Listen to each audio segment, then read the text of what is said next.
Tapos na naman ang isang araw na pagtatrabaho. Minimum. Pasalubong tayo kay madam tsaka sa anak. Dahil masipag na estudyante. Ganito ang buhay sa Maynila. Kailangan kumayod. Kailangan kumayod para sa pamilya. Ako sumahod sa Reels. Tutulong natin yan sa mga nangangailangan.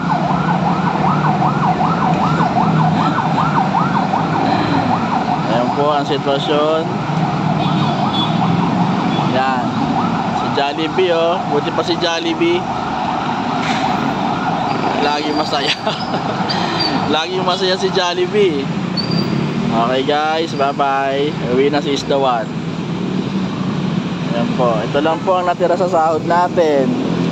Pambili sa anak at kay Mrs. Para sipagin si Mrs. maglaba. Okay guys, bye.